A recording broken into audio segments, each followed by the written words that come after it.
Hello students, I have taught you this chapter, A Girl with a Basket by William C. Douglas. And this question carries 8 marks in your examination.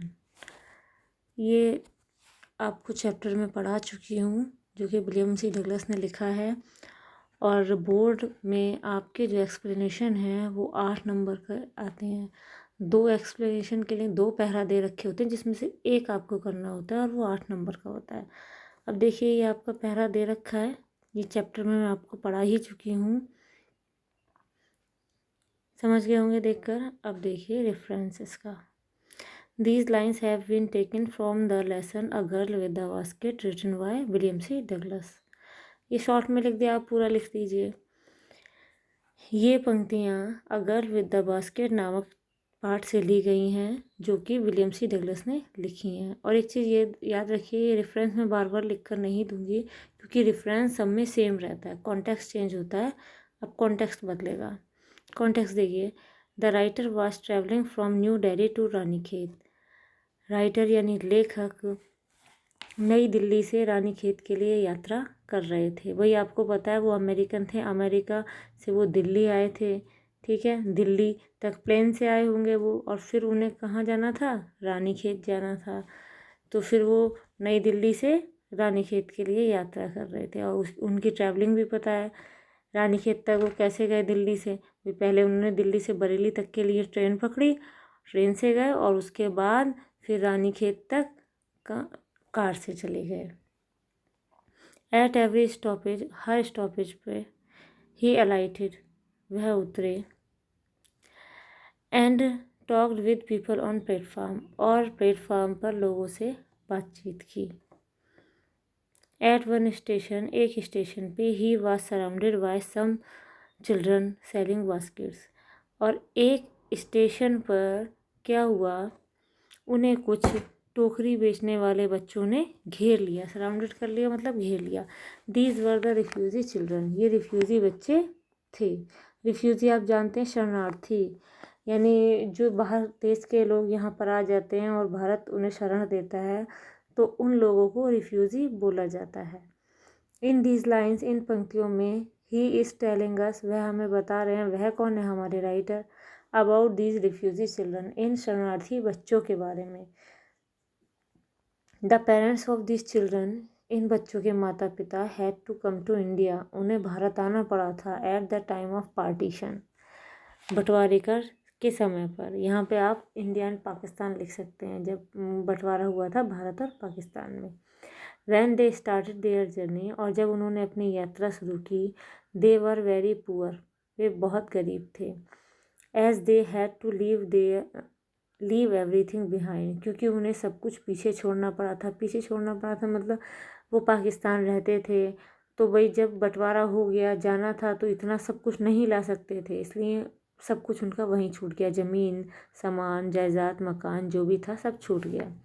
They had too little food, जब helping verb पर TWO आता है तो आपको पता है कि sense negative हो जाता है, यानी उनके पास इतना कम भोजन था।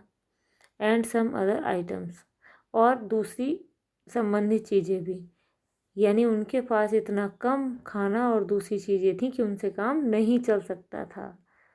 इस टू लगने से सेंस बदल जाता है। But their journey was too long, लेकिन उनकी यात्रा तो बहुत लंबी थी। हैंस, इस प्रकार से, सून, जल्द ही, देयर फूड वाज एग्जॉस्टेड, उनका भोजन खत्म हो गया। आफ्टर अ फ्यू डेज, कुछ दिनों के बाद, मतलब ना के बराबर ही दिन बीते थे। भाई इतनी लंबी यात्रा हो तो क्या होगा। दे बिकेम हंग्री, वो भूखे हो गए। एंड टू वीक, और बहुत ज़्यादा कमज़ोर हो गए।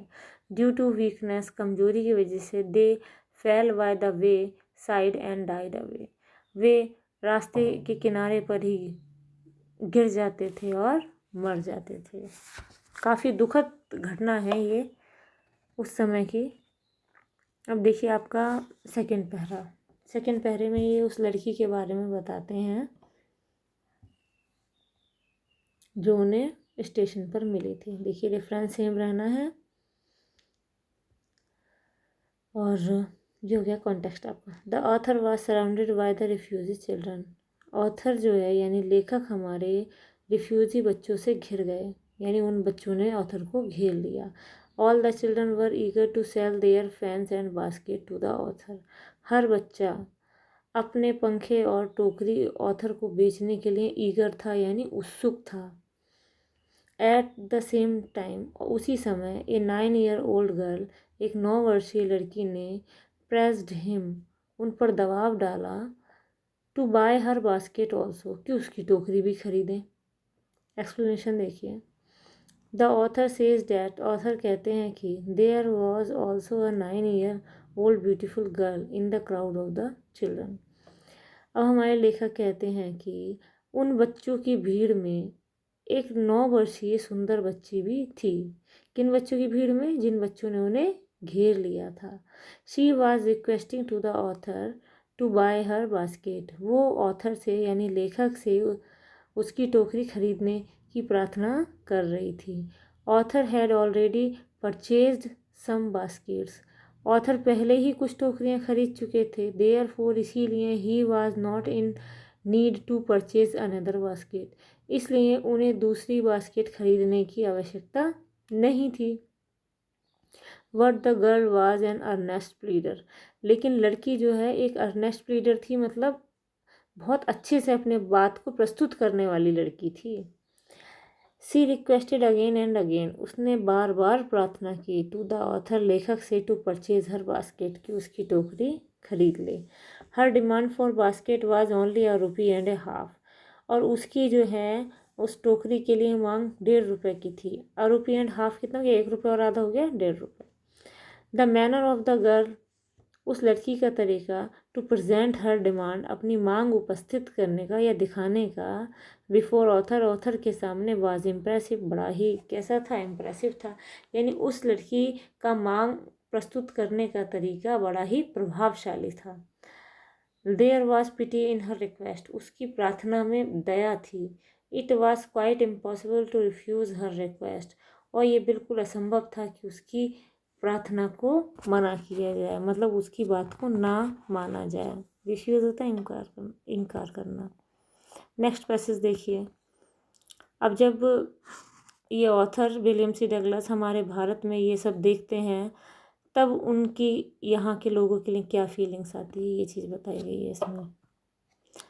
ये देखिए सेकंड लाइन है आपकी इसी पैसेज में, ये प्राइड है, ये 9 गलत नोट हो गया है। रेफरेंस सेम रहना ही है, कॉन्टेक्स्ट देखिए।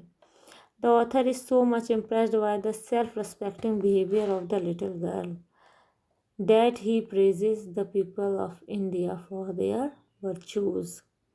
The author is so much impressed, author यानी लेखक बहुत ही ज़्यादा प्रभावित थे किस चीज़ से? बाय द सेल्फ रेस्पेक्टिंग होता है आत्मसम्मानीय, बिहेवियर हो गया व्यवहार से, of the little refugee girl, उस छोटी शरणार्थी बच्ची से, डैट की ही प्रेजेस, वो प्रशंसा करते हैं, the people of India, Bharat के लोगों की, फॉर देयर वर्चूज, उनके गुणों के लिए।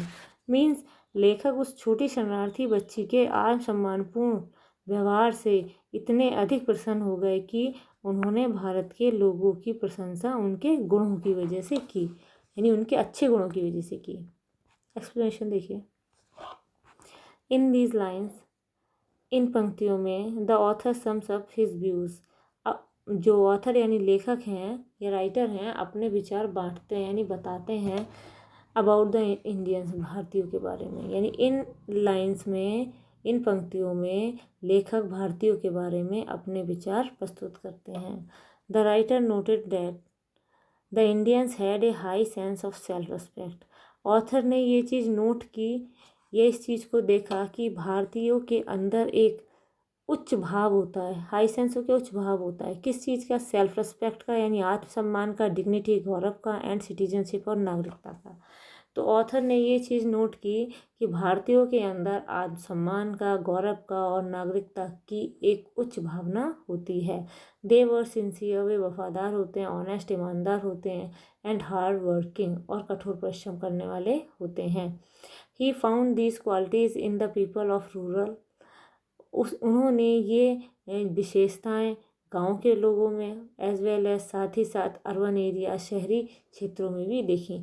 यानी उन्होंने ये क्वालिटी गांव के लोगों में भी और शहर के लोगों में, दोनों में ही पाई। Even the poor people were honest, यहाँ तक के गरीब लोग भी ईमानदार थे। They earn money only by working hard, वे केवल कठोर परिश्रम से ही धन कमाते थे। The little girl was symbol of the self respected soul of India, और जो छोटी बच्ची थी वो भारत की सम्मानपूर्वक आत्मा की प्रतीक थी। समझ में आ गया होगा, तैयार कर लीजिए, एग्ज़ाम में 8 नंबर में एक एक्सप्लेनेशन पूछा जाएगा।